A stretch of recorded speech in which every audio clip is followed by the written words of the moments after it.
A shoot shall come out from the stump of Jesse, and a branch shall grow out of his roots. The Spirit of the Lord shall rest on him, the Spirit of wisdom and understanding, the Spirit of counsel and might, the Spirit of knowledge and the fear of the Lord. His delight shall be in the fear of the Lord. He shall not judge by what his eyes see, or decide by what his ears hear. But with righteousness he shall judge the poor, and decide with equity for the meek of the earth. He shall strike the earth with the rod of his mouth, and with the breath of his lips he shall kill the wicked. Righteousness shall be the belt around his waist, and faithfulness the belt around his loins. The wolf shall live with the lamb, the leopard shall lie down with the kid, the calf and the lion and the fatling together, and a little child shall lead them.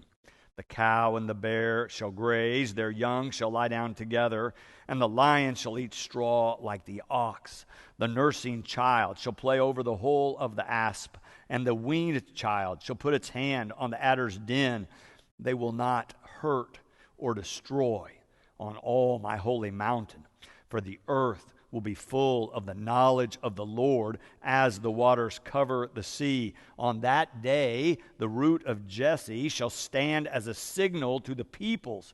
The nations shall inquire of him, and his dwelling shall be glorious. This is the word of God for the people of God. Thanks be to God. So Isaiah is addressing the question, where do people find hope in times of crisis, chaos, violence, attack, and loss? If you've read through chapter 1 through 10, you find that Isaiah is living in a time where the Assyrians, the northern neighbors to the Israelites, are coming after them, and not with peace in mind, not to coexist, but to conquer them. They are coming with military might, and Isaiah can see that this is going to be death and destruction for his people. Now, we don't live in the same context of having a military attacking us and crossing our borders. But we sometimes feel like we are under attack. We can turn on the news and hear about any day of another murder in our city or someplace in our country, or learn about where the last mass shooting was that day or the day before across our country. It can feel in a time of change and a time of violence that we're personally under attack.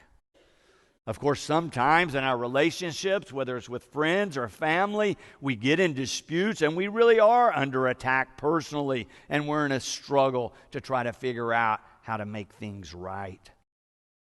Or sometimes we just get caught with an inner conflict, something that we are struggling with that has us so twisted up and confused that we feel like we're on the edge of disaster or defeat.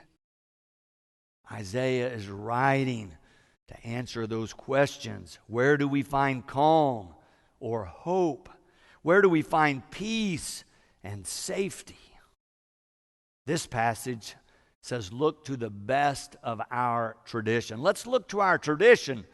Isaiah says there is new life and new hope possible, even when death and destruction seem to be all about. Listen to how he writes it in verse 1.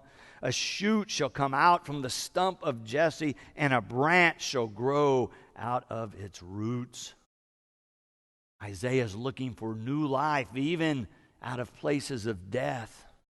It reminded me of my own struggle in our backyard. We have these volunteer trees that pop up and grow like weeds.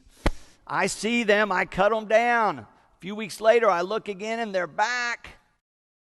So last spring and summer, I thought, I'm going to fix this. We have one particular one that's taken root right under the edge of the fence. It is a nuisance.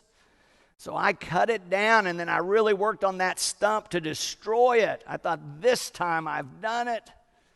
But you know what happened a few weeks later? I went out there, and there's another green shoot and another branch, and all of a sudden it's taller than I am, and it's time to cut it back again. But new life can come out of dead-looking stumps. Isaiah is using that image to say it can happen in nature, but it also can happen in our lives. Isaiah says it happens in life through the Spirit of the Lord coming upon a person. Verse 2, the Spirit of the Lord shall rest on him, the Spirit of wisdom and understanding, the Spirit of counsel and might, the Spirit of knowledge and the fear of the Lord. This new life, this new branch will come from our roots, Isaiah says, but lead us to a new place of peace and harmony. Any long-term, long-lived organization struggles with this balance between appreciating our past and preserving our tradition while also being relevant to the current generations. We have been around a long time as a church. We work on maintaining this balance of claiming the values of our tradition. And yet if we only focus on the past, we're no help to new people who are coming. Of course, if we only focus on them, then we lose some of the values and the wisdom from our tradition. The trick is to be able to balance both, to draw from the best of our tradition, but also be relevant to new people who are coming who have never heard and know nothing of our tradition.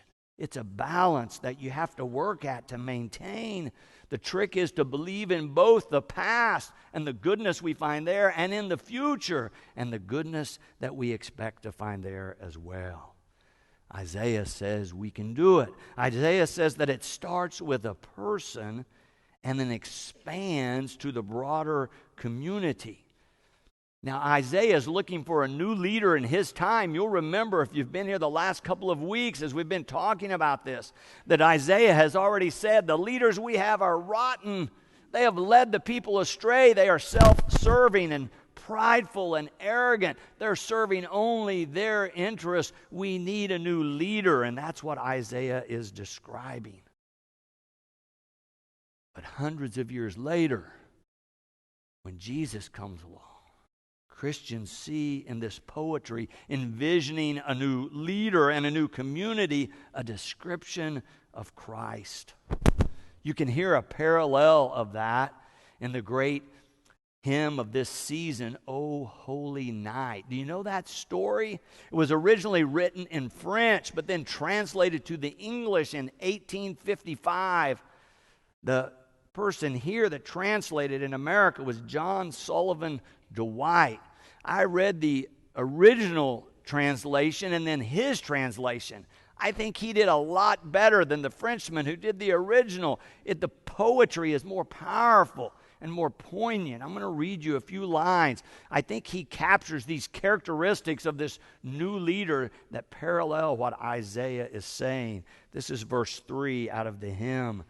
Truly he taught us to love one another. His law is love, and his gospel is peace. Chains shall he break, for the slave is our brother, and in his name all oppression shall cease. Sweet hymns of joy in grateful chorus raise we. Let all within us praise his holy name. Can't you hear the themes of this new leader's law is going to be love, and his gospel or his proclamation is going to be peace? Because he's going to break the chains of injustice and oppression. I think you can even hear this idea that humans live in times of sin and error. Listen to this first verse, which is more familiar, I think. Oh, holy night. The stars are brightly shining. It is the night of our dear Savior's birth. Long lay the world in sin and error pining, till he appeared, and the soul felt its worth. A thrill of hope, the weary world rejoices, for yonder breaks a new and glorious morn. Fall on your knees, oh, hear the angel voices, O night divine, O night when Christ was born, O night divine, O night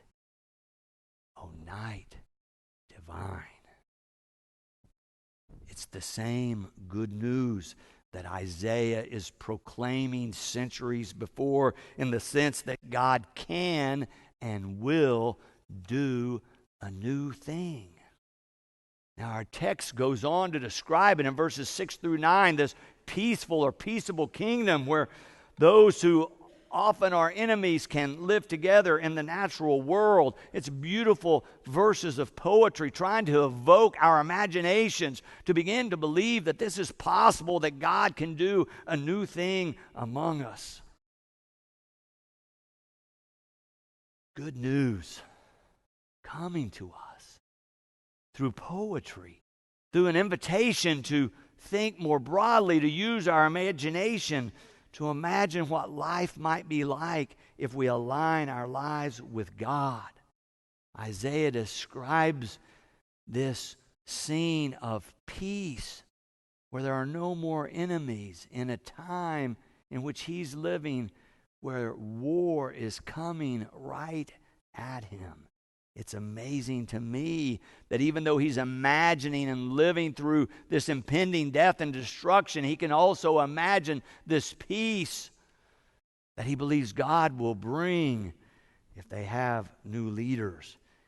He imagines how God can reorder relationships so that former enemies like lion and lambs and cows and bears can live together and coexist in peace and harmony. And he uses this prophetic hyperbole or this poetic language to try to break us loose to believe that that's even possible for humanity. It reminded me of the attitude of Abraham Lincoln after he was elected president. You remember he was elected against all odds. Those whom he was running against were better educated, had better credentials, had more money, and somehow Abraham Lincoln was elected anyway. And then he took some curious steps where he appointed some of his fiercest rivals, some would say enemies, to constitute his cabinet. And he was able to pull these people together through his own political savvy and personal winsomeness to work together to be the team that leads our nation through some of its darkest hours. You may have heard that story where during the Civil War he gives a speech, and when he speaks of the Confederacy, he does not call names. He does not speak of them in derogatory terms. He rather speaks of them as if they're human beings, as fellow Americans, saying, but they are mistaken in this one matter.